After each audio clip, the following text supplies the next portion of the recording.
वार्ता संवाद में हम तहे दिल से स्वागत करते हैं।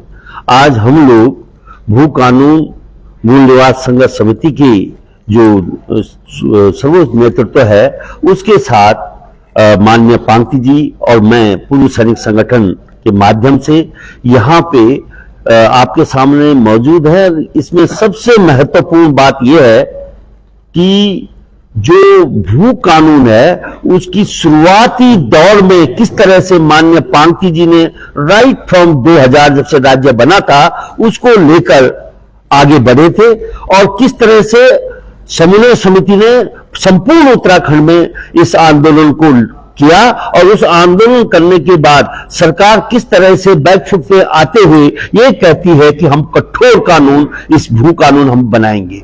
लेकिन जहां तक हम अंदर देखते हैं सरकार के, तो सरकार का जो अपना राजस्व विभाग है वो बिल्कुल ही कमजोर है और तार तार होकर आज किसी भी तरह से उत्तराखंड की जमीनों पे नीचे स्तर पे काम न करते हुए वो भू माफियों के साथ हाथ मिलाता हुआ दिखाई दे रहा है, जिसका जीता जागता हुआ उदाहरण माननीय पांगती जी यहां पे देंगे। शावरा की उस जमीन को जिसके कारण सिकताली पुल का निर्माण नहीं हो पाया, इतना महत्वपूर्ण पुल जो कुमाऊं और गढ़वाल के लिए जोड़ने के लिए अहम पुल था, हॉरिजॉन्टल पुल, प्रथम हॉरिजॉन्टल जो कनेक्शन गढ़वाल कुमाऊं को दे सकता था, उस माफिया ने रोक दिया। 2 बार डीएम टिहरी को बोलने के बाद भी उसके जमीन में कोई इंक्वायरी नहीं हुई। इस घटना के ऊपर छरवा में किस तरह से 300 बीघा जमीन एकदम से एक व्यक्ति को ट्रांसफर हो जाती है, किस तरह से जो पौंडा की जमीनों के ऊपर उत्तराखंड में भू कानून के मान्य क्या है, क्या हम सरकार को भरोसा कर सके या फिर सरकार उसी तरह से हमें ठगाएगी जिस तरह से आपने यूसीसी के मामले में ठगते हुए जनता को देखा और जिस तरह से कठोर कानून, नकल विरोधी कानून सरकार लाकर यहां पे हमारे युवाओं को आज दिन तक न्याय संगठित भर्तियां नहीं दे पाई है। इन सवालों के ऊपर आज बेहद चर्चा बोलो, एक दूसरे को समझते हुए हम आगे बढ़ेंगे। और मैं निवेदन करता हूं कि हमारे जो संयोजक है युवा नेता डिमरी जी उन भूमि का पूरा चिट्ठा खोलेंगे जो सरकार पर्दे के पीछे करती आ रही है। आज की इस पत्रकार वार्ता में आप सभी मीडिया बंधुओं का हार्दिक स्वागत, अभिनंदन। साथियों, आप लंबे समय से देख रहे होंगे सरकार लगातार इस बात को कह रही है कि हम लोग भूमि कानूनों का उल्लंघन करने वालों के खिलाफ कड़ी कार्रवाई कर रहे हैं, उन्हें लगातार नोटिस भेजे जा रहे हैं और सरकार द्वारा 400 से अधिक मामलों में नोटिस भी जारी किए गए हैं। सवाल इस बात को लेकर है, विधानसभा में विधायक कानून बनाते हैं और उस कानून को इन्फोर्स यानी लागू करवाने की जिम्मेदारी अधिकारियों के कंधों पर होती है। अधिकारी कानूनों को जमीन पर उतारने के लिए, कानूनों का कोई उल्लंघन ना करें, इस पर कड़ी निगरानी रखते हैं। लेकिन जब अधिकारी ही जमीनों के लुटेरे बन जाएं, जमीनों के सौदागर बन जाएं, तो फिर हम न्याय की उम्मीद क्या कर सकते हैं? कैसे हम इस सिस्टम में जो आज पूरी तरीके से भ्रष्ट हो चुका है उसके अंदर हम बदलाव की उम्मीद देख सकते हैं? मैं बात करना चाह रहा हूं आप लोगों के बीच, आप सबके संज्ञान में ये मामला शायद होगा। तहसील विकासनगर के पौंडा में 300 बीघा जमीन पर दिशा 1 और दिशा 2 के नाम से एक प्रोजेक्ट चल रहा है। इस प्रोजेक्ट में कई आईएएस अधिकारी, कई पीसीएस अधिकारी और कई आईपीएस अधिकारी के साथ ही पूर्व अधिकारियों ने यहां पर जमीनें खरीदी हैं। अब आप देखिए, पौंधा में अधिकारियों ने जो प्लॉट खरीदे हैं वो पूरी तरीके से अवैध है। एक तरह से हम बात करते हैं कि ग्रामीण क्षेत्र में जो भूमि कानून के तहत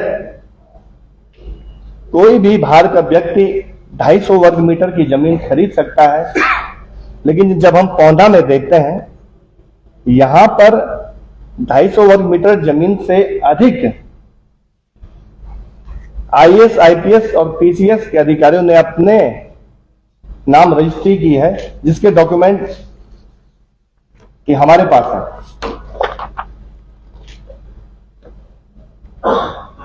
आईएएस अधिकारी सोनिका सिंह जी ने अपने देवर और अपने पति के नाम पौंधा में जमीन खरीदी है, जबकि प्रावधान यह है कि एक परिवार में एक ही व्यक्ति सिर्फ 250 वर्ग मीटर जमीन खरीद सकता है ग्रामीण क्षेत्र में। लेकिन पौंधा में भूमि कानून का सरेआम उल्लंघन किया गया है, और सिर्फ एक ही अधिकारी नहीं है। आप ये देखिए, दीपक चौधरी पुत्र धर्मवीर चौधरी और इनकी वाइफ दीपा चौधरी पत्नी धर्मवीर चौधरी और इनके बेटे रविंद्र चौधरी पिता धर्मवीर चौधरी, एक ही परिवार में देखिए 3 लोगों ने पौंधा में जमीन खरीदी है। और ऐसा एक मामला नहीं है, आप इस पूरी रजिस्ट्री को उठाकर देखेंगे, तमाम आईएएस, आईपीएस, पीसीएस अधिकारियों ने यहां पर अपने और अपने रिश्तेदारों के नाम जमीनें खरीदी हैं। और इस मामले को लेकर सरकार, आप देखिए, इस पर अभी तक कहीं से भी कोई बात नहीं उठाई जा रही है। अधिकारी जिस मामले में संलिप्त है, आखिर उनके खिलाफ कार्रवाई क्यों नहीं हो रही है? और जो ये जमीन खरीदी गई है, इसमें सबसे बड़ी बात क्या है? इसमें ये जमीन अनुसूचित जाति के लोगों की भी थी। करीब करीब 64 बीघा जमीन अनुसूचित जाति के लोगों से ली गई, जबकि प्रावधान क्या बोलता है? 157A यूपी जमींदारी विनाश एवं भूमि सुधार अधिनियम की धारा 157A में साफ प्रावधान है कि अनुसूचित जाति के व्यक्ति से जमीन खरीदने के लिए आपको कलेक्टर से परमिशन लेनी पड़ेगी। लेकिन यहां बिना जिलाधिकारी के परमिशन के ये सारी जमीनें खरीदी गई हैं। इसके अलावा यहां पर फॉरेस्ट, गोल्डन फॉरेस्ट की जमीन भी थी, जो सरकार में निहित हो गई थी, और जिसकी खतौनी है फॉरेस्ट, गोल्डन फॉरेस्ट की जमीन की, उत्तराखंड सरकार की है। और यह इस जमीन पर भी प्लॉटिंग के जरिए अधिकारियों को जमीन दी गई है, जबकि प्रॉपर्टी ट्रांसफर एक्ट के सेक्शन 54 में इस बात का उल्लेख है, क्योंकि ये जमीन न्यायालय में विचाराधीन है, इसमें मामला चल रहा है गोल्डन फॉरेस्ट की जमीन का। जो जमीन एक तरह से सब जुडिस जिस मामले में चल रहा हो, विचाराधीन हो न्यायालय में, जिस जमीन के मामले, उस जमीन को प्रॉपर्टी ट्रांसफर एक्ट के तहत बिल्कुल भी नहीं बेचा जा सकता है। इस एक्ट का भी उल्लंघन किया गया है। जो जमीन सरकार के खाते में निहित हो गई है, आपने उस जमीन की रजिस्ट्री कैसे अधिकारियों के नाम कर दी?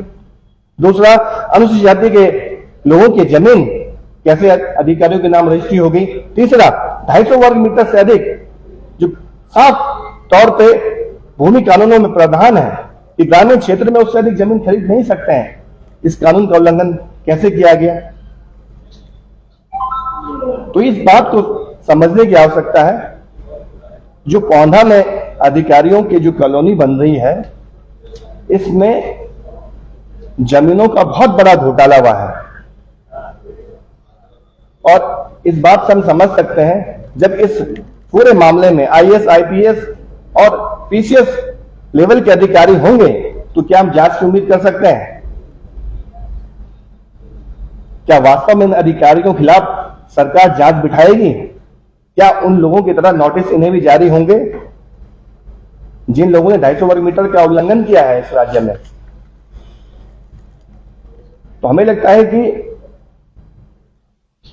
जमीनों की इस लूट में अधिकारियों की भी बहुत बड़ी भूमिका है। अधिकारी भी जमीन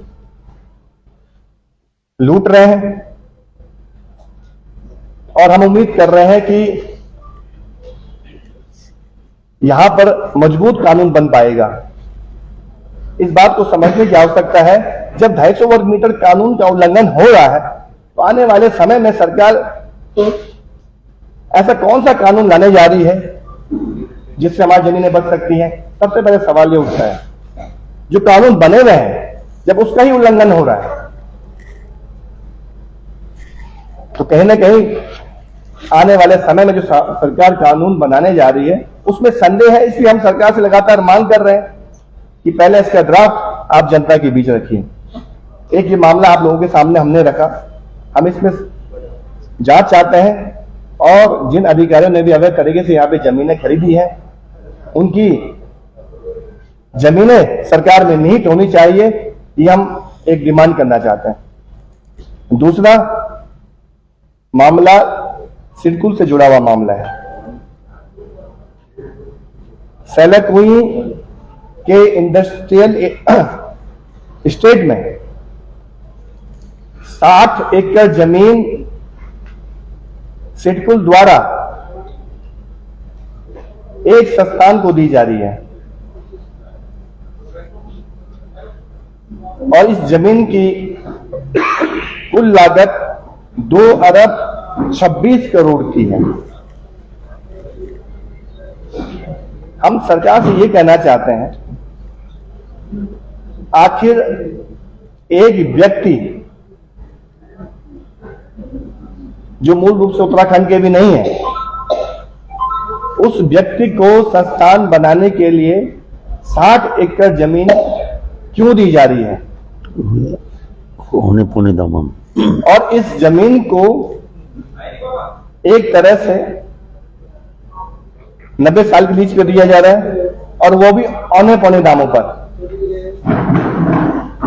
हम ये कहना चाहते हैं, इन इंडस्ट्रियल स्टेट में सिडकुल ने उद्योगों के नाम पर जमीन खरीदी। सिडकुल ने इस उद्देश्य से जमीन खरीदी कि यहां पर इंडस्ट्री लगेगी और इससे स्थानीय लोगों को रोजगार मिलेगा। अगर इस स्थान पर इंडस्ट्री लगती, कम से कम 200 से अधिक छोटे बड़े उद्योग यहां पर स्थापित हो सकते थे और इससे हमारे युवाओं को रोजगार मिलता। हजारों की संख्या में यहां पर अस्थायी लोगों को रोजगार मिलता, लेकिन एक संस्थान को ये जमीन दी गई है। इसके पीछे कहीं ना कहीं एक बहुत बड़ा खेल होने की आशंका है। आपने देखा होगा, हमारे सरकार कहती है कि हमारे पास स्कूल के लिए जमीन नहीं है, सरकारी जमीन नहीं है। हमारे पास हॉस्पिटल बनाने के लिए सरकारी जमीन नहीं है। यहां पर राष्ट्रीय विधि विश्वविद्यालय निर्माण होना था, रानी खोखरी में आप लोगों के संज्ञान में होगा, अभी तक उसका निर्माण नहीं हो पाया। सरकार कह रही है हमारे पास जमीन नहीं है। अब कह रहे कि उस विधि विश्वविद्यालय को कहीं और ट्रांसफर किया जा रहा है। सरकार के पास सरकारी संस्थानों के लिए जमीन नहीं है।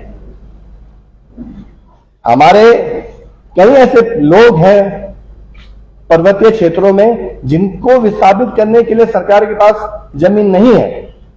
इस बात को समझना होगा। लेकिन जब एक व्यक्ति को फायदा पहुंचाना होता है तो उसके लिए सरकार के पास पर्याप्त जमीन है, वो भी कौड़ियों के भाव जमीन देने के लिए सरकार तैयार बैठी हुई है।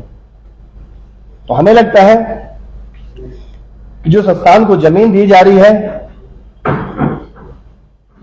इस मामले की भी जांच होनी चाहिए। आखिर जो संस्थान का मालिक है उसका सरकार के साथ क्या रिश्ता है, इसकी भी जांच होनी चाहिए। आखिर 60 एकड़ जमीन एक संस्थान को देकर सरकार क्या साबित करना चाहती है?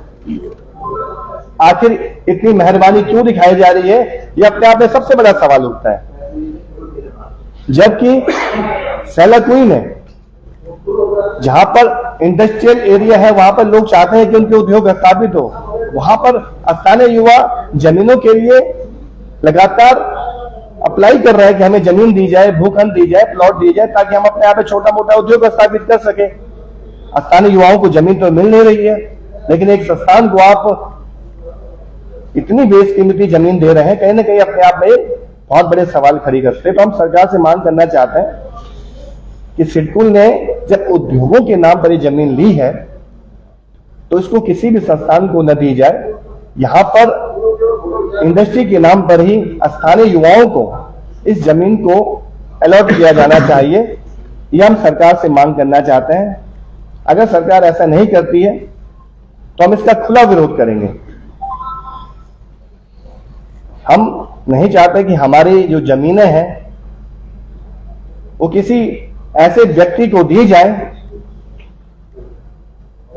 एक व्यक्ति को दी जाए और एक व्यक्ति को ही इसका मुनाफा हो, इसको बिल्कुल भी हम स्वीकार नहीं करेंगे। हम चाहते हैं कि यहाँ हमारे जो युवा है, स्थानीय लोग हैं, उनको सरकार पहले वरीयता दे, वहां पर उद्योग स्थापित करने में सरकार उनकी मदद करे, न कि एक व्यक्ति विशेष को इतनी जमीन सरकार दे। हम मांग करना चाहते हैं। दूसरा एक आप सबके सामने एक मामला है जिसको पाकवी सर ने उठाया है। सिंह ताली ने एक दिल्ली के व्यवसायी को जमीन दे दी जाती है और उसका प्रभाव इतना बड़ा रहता है सरकार में कि वो वहां पर पुल भी नहीं बनने देता है। तो मैं चाहूंगा पाकवी सर इस मामले को यहाँ पर मीडिया के सम्मुख रखेंगे। ये सर आपका। सभी पत्रकार बंधुओं को नमस्ते। और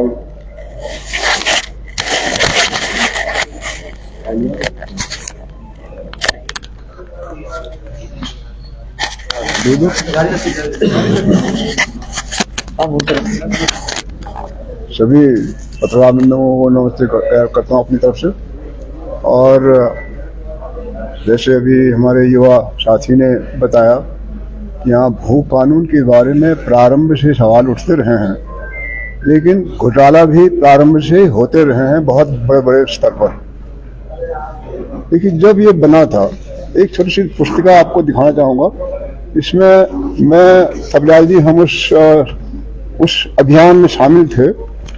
एक बाकायदा ज्ञापन दिया गया था राज्य सरकार को, इसका नाम ही था उत्तराखंड की जमीनी की माफिया से रक्षा तथा उत्तराखंड के जनपक्षी भूमि बंदर की नींव बनाए जाने के लिए उत्तराखंड जनता की मांग जनता की तरफ था।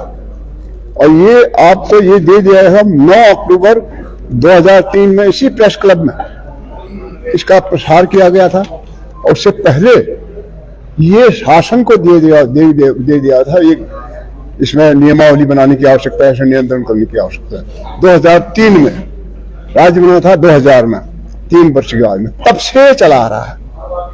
और इसमें ये अगर आप पढ़ेंगे तो इसमें और भी बहुत विस्तार से बहुत चीज दिखी। अब यहाँ पर जो वर्तमान में भू कानून का उबाल आया हुआ है, उसमें मुख्य रूप से ये कहा जाता है कि हिमाचल की तर्ज पर भी यहाँ भू कानून, सख्त भू कानून बनाया जाए और उससे हमारे लोगों को जमीन मिले, हमारी जो कृषि भूमि है अन्य लोगों को हस्तांतरित न हो। तो इसको समझने की आवश्यकता है। देखिए हमारे उत्तराखंड में थोड़ा सा ये राजस्व प्रशासन है, राजस्व की जो व्यवस्था है, कृषि भूमि की जो व्यवस्था है, थोड़ा पेचीदा हो गया है। क्योंकि हमारे यहाँ एक नहीं कितने ही कानून है। देहरादून मेरठ का पार्ट था, इससे यहाँ उत्तर प्रदेश जमींदारी उन्मूलन एक्ट लागू हुआ। चक्राता के लिए अलग से चक्राता जमींदारी उन्मूलन एक्ट अलग से बनाया गया। और कुमाऊं, इसमें गढ़वाल कुमाऊं मिलकर एक ही डिवीजन था कुमाऊं, तो कुमाऊं नयाबाद में कुमाऊं जमींदारी उन्मूलन एक्ट अलग से बनाया गया और उसमें और भी एक्ट थे, लैंड रिकॉर्ड एक्ट वगैरह बहुत सारे थे। और एक नयाबाद एक्ट भी था जमीन से संबंध में, उसमें हमारे लोगों को, परिधि क्षेत्र के लोगों को, जो छोटे छोटे काश्तकार हैं, उनको उनके खेत के बगल में कोई सरकारी जमीन है, यहाँ तक कि अगर फॉरेस्ट की जमीन है, उसमें अपने छोटे मोटे काश्तकारी करने के लिए जमीन को एक्वायर, उनको एक्सटेंशन का, अपने खेत को बढ़ाने का अधिकार था। आज ठीक उल्टा हो रहा। तो ये था, तो इसमें इसके कानून समझने में थोड़ी दिक्कत आती है, कहाँ का मामला हो। देहरादून के मामले में आएगा तो उत्तर प्रदेश से आएगा। इन एक्ट में जितने भी एक्ट हैं बहुत ज्यादा अंतर नहीं है, हल्का हल्का अंतर किया गया है, उसके यहाँ समझाएंगे तो बहुत टाइम लगेगा। तो इसमें जब ये उसमें पड़ा था, जो मुद्दा उठा था प्रारंभ में, हमारे यहाँ के कुछ इसमें स्पष्ट है, ये ज्ञापन दिया गया था। इसमें बहुत सारे लोगों ने हस्ताक्षर किए। इसमें वर्तमान में जो यहाँ पर उपस्थित है, मैं और थपलिया जी के नाम हैं। इसमें हम लोगों ने लिख के शासन को ज्ञापन दिया था, चार्टर्ड ऑफ डिमांड इसका नाम रखा था।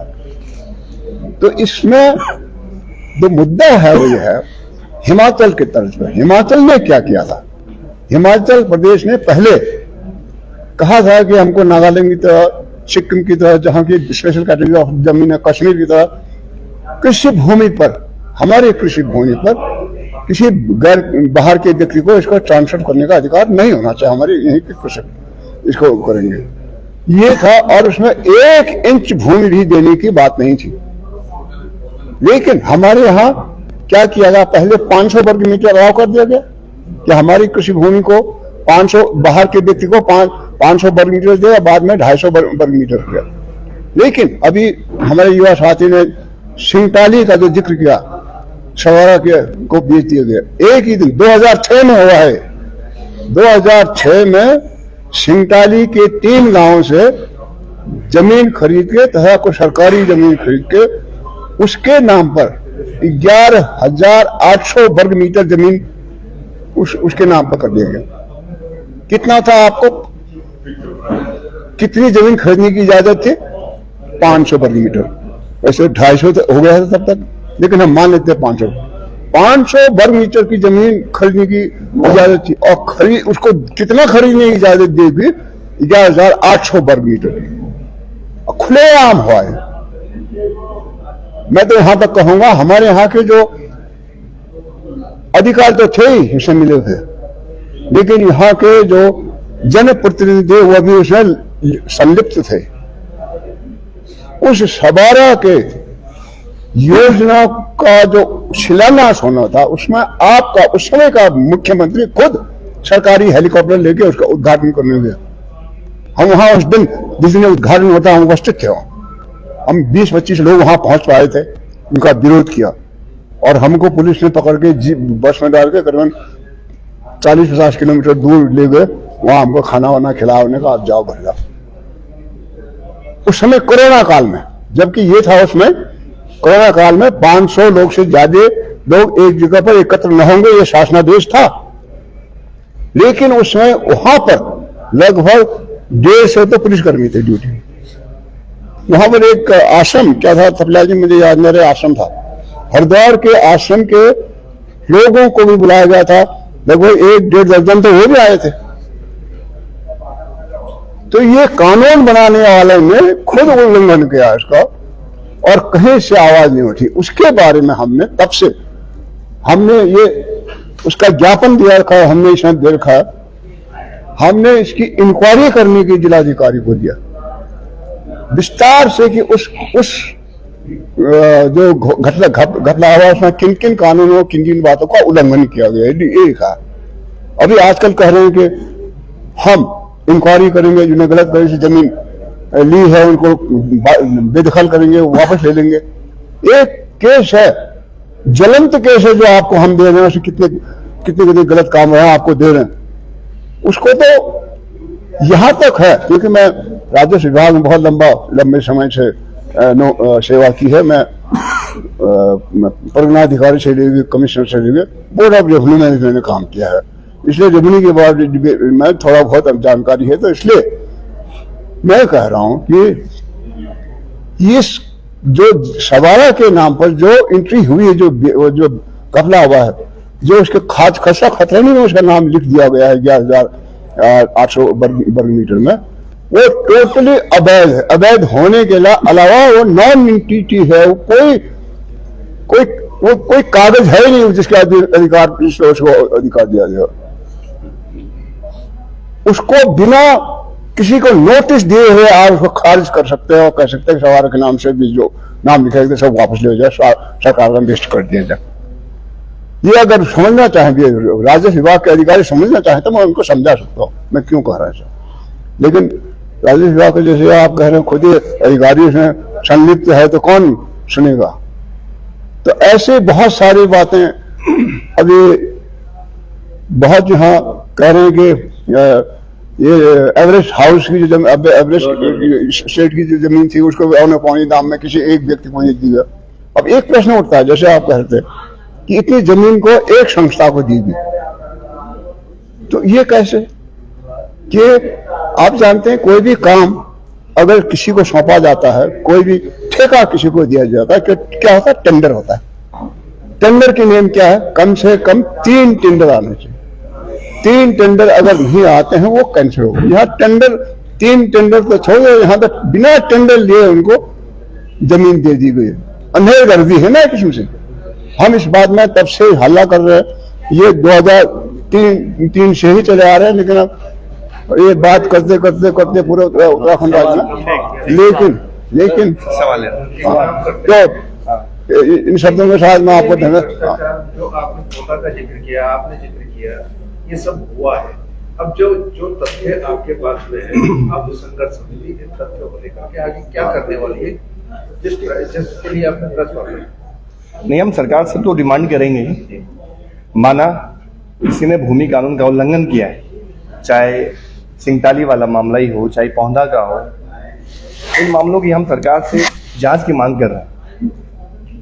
हम सरकार से चाहते हैं और आप सभी की पत्रकार साथियों के माध्यम से कहना चाहते हैं कि सरकार जब 250 वर्ग मीटर से अधिक जमीन खरीदने वालों के खिलाफ कार्रवाई इस राज्य में कर रही है और 400 से अधिक ऐसे नोटिस भी जारी हुए हैं लोगों को, तो क्यों ना इन IAS, IPS और पूर्व अधिकारियों ने जिन्होंने यहाँ पे पौना में जमीन खरीदी है, तो वो भी अवैध तरीके से, इनके खिलाफ क्यों नोटिस अभी तक जारी नहीं हुए। इनके खिलाफ भी कानूनी कार्रवाई होनी चाहिए। जैसा मैंने आपसे कहा कि अधिकारियों का काम होता है किसी भी कानून को लागू करवाना, उनकी महत्वपूर्ण जिम्मेदारी होती है। विधानसभा में तो चलो विधायकों ने कानून बना दिया, लेकिन यहाँ स्थिति उलट है। जिन लोगों को कानून लागू करवाना है वही कानून का उल्लंघन कर रहा है। अब हम जिक्र आपने किया, पौधा में आपने पूर्व जिलाधिकारी सोनिका सिंह का जिक्र किया, हाँ। उनके परिवार का जिक्र किया, लेकिन जो सिलाकुई वाली प्रॉपर्टी के बारे में आपने जिक्र किया, उसमें आपने गोल गोल घुमा दिया, उसमें आपने पार्टी का सीधे नाम ले लिया, जबकि आपके पास पूरा देखिए, तो आपने उसका जिक्र नहीं किया। देखिए मैं आपको बताता हूं, ये पौधा की जमीन का टेंडर है और ये जमीन का नक्शा है और 60 एकड़ जमीन ये दी जा रही है छरबा की। तो ये अभी टेंडर निकला है, इसकी टेक्निकल बिड खुल गई है, फाइनेंशियल बिड खुलने जा रही है। और जो हमारे पास सूचना है, एक व्यक्ति को ये जमीन एक संस्थान के लिए दी जा रही है। इसमें साफ उल्लेख किया गया इस टेंडर में। जब फाइनेंशियल बिड खुल जाएगी उसके बाद इसका भी खुलासा हो जाएगा किस व्यक्ति को जमीन दी गई है और जल्द होने जा रहा है। लेकिन हम ये कहना चाहते हैं कि एक आवंटन नहीं हुआ, आवंटन होने जा रहा है, इसलिए हम इसका विरोध करें, इसका आवंटन ना हो। इसलिए हम प्रेस के माध्यम से सरकार को ये संदेश देना चाह रहे हैं कि इस जमीन का टेंडर निरस्त होना चाहिए। अभी आपने टेक्निकल बिड खोल दी है, 3 बार का टेंडर हुआ। इसमें एक जो महत्वपूर्ण जानकारी है, और तीनों बार एक ही व्यक्ति ने टेंडर अप्लाई किया है, सिंगल टेंडर हुआ है तीनों बार। स्वीकार नहीं हो सकता। सरकार ने कहा कि फिर इसमें क्या है कि 2 बार के लिए तीसरी बार फिर उनके नाम टेंडर जारी होने जा रहे हैं, जो ये व्यक्ति हैं और इस संस्थान के नाम पे जमीन दी जा रही है। तो हमारे मानना है कि सिडकुल ने अगर कोई जमीन उद्योग के पर्पज से ली है और जिस पर स्थानीय युवाओं को भूखंड आवंटन होना था, वहां पर एक व्यक्ति को 60 एकड़ जमीन किसी संस्थान के लिए कैसे दे दी? तो दूसरा सवाल सबसे बड़ा, अगर यहाँ पे कोई विश्वविद्यालय, कोई महाविद्यालय खुल भी रहा है, तब भी 10 एकड़ से ज्यादा जमीन मैदानी क्षेत्र में और 20 एकड़ से ज्यादा जमीन आप पर्वत क्षेत्र में इससे ज्यादा जमीन नहीं दे सकते हैं। जो प्रावधान है, आप तो यहाँ 60 एकड़ जमीन दे रहे हो। बहुत सारे सवाल अपने आप इसमें खड़े होते हैं। जैसे मैंने कहा कि यहाँ सरकारी संस्थानों के लिए जमीन नहीं मिल रही है और एक प्राइवेट व्यक्ति को आप खुली लूट मचा दे रहे हो जमीनों की। वही चीज जो IAS सोनिका पर आपने आरोप लगाया, क्या ये उस दौरान का जब जिलाधिकारी देहरादून थी? देखिए, रजिस्ट्री हुई है और ये मामला लगातार चल ही रहा है। पहले भी आप लोगों के संज्ञान में मामला है और यहाँ पर सिर्फ IAS सोनिका जी का ही सवाल नहीं है, और भी तमाम IAS, PCS, IPS अधिकारी हैं जिन लोगों ने यहाँ पर 250 मीटर से ऊपर जमीन खरीदी है, अपने नाते रिश्तेदारों के नाम खरीदी है, तो क्यों ना इनके खिलाफ जांच हो। दूसरा सबसे महत्वपूर्ण सवाल तो अपने आप में, आपने अनुसूचित जाति के लोगों की जमीन खरीदी है बिना जिलाधिकारी के परमिशन के, कैसे खरीद लिया आपने? सवाल इसीलिए है कि जब वो जिलाधिकारी खुद ही थी तो उनको परमिशन किससे लेनी? अब देखिए, जिलाधिकारी जब सोनिका जी थी उनके संज्ञान में ये मामला है। जब जांच की यहाँ पर तत्कालीन ADM ने, उन्होंने भी पाया कि जो जमीन एक्सचेंज हुई है वो एक्सचेंज जमीन अनुसूचित जाति के व्यक्ति की जमीन सामान्य वर्ग के व्यक्ति को एक्सचेंज नहीं हो सकती है। 161 धारा 161 का उल्लंघन है। उनने अपनी रिपोर्ट दी थी सोनिका जी को, तब वो DM थी यहाँ पर, कैसे कार्रवाई करते? ये कृषि भूमि के बारे में कानून ये है, जमीन जो शेड्यूल कास्ट शेड्यूल ट्राइब के लिए अनुसूचित जाति की जमीन अनुसूचित जाति को ही बेची जा सकती है और जनजाति की जमीन जनजाति को ही बेची जा सकती है। किसी अन्य व्यक्ति को, अन्य कैटेगरी के व्यक्ति को नहीं बेची जा सकती है। अगर इंडस्ट्री के लिए, कोई स्कूल कॉलेज खोलने के लिए आवश्यकता हो, तब परमिशन लेके उसको लिया जा सकता है। और यहाँ तो ये कह रहे हैं कि परमिशन लेने तो दूर तो पहले लिया। तो ऐसे इसमें ऐसा एक चीज मैं कहना चाहूंगा, चाहे हम कह रहे हैं कि हल्ला कर रहे हैं, बहुत सख्त भूल कानून आ गया, लागू कौन करेगा? आज आपके पूरे उत्तराखंड राज्य में राजस्व प्रशासन समाप्त है। उसमें जो प्रक्रिया आपके कानूनों में लिखा गया है, जमींदारी उन्होंने लैंड रिकॉर्ड एक्ट वगैरह में जो लिखा गया है, उसका पालन नहीं हो रहा है। नतीजा ये है, जैसे साहब ये जो सिंह में हुआ, ये सारा काम वहां भू परिवर्तन जो उसको सेल करने का काम एक पटवारी ने किया। एक पटवारी को सारा अधिकार मिल चुका है, कोई उसको अंकुश नहीं है, उसके काम का कोई मुआयना नहीं होता। आज के इंस्पेक्शन करने का तो सिस्टम ही खत्म हो गया। तो दूसरे शब्दों में बहुत लंबा बोलने की आवश्यकता, मैं क्योंकि राजस्व विभाग में रहा हूं, जो प्रक्रिया हम उत्तर प्रदेश में मानते, मैं उत्तर प्रदेश में ही रिटायर हो गया था, 97 में रिटायर हो गया था, मैं उत्तराखंड में नहीं आ पाया।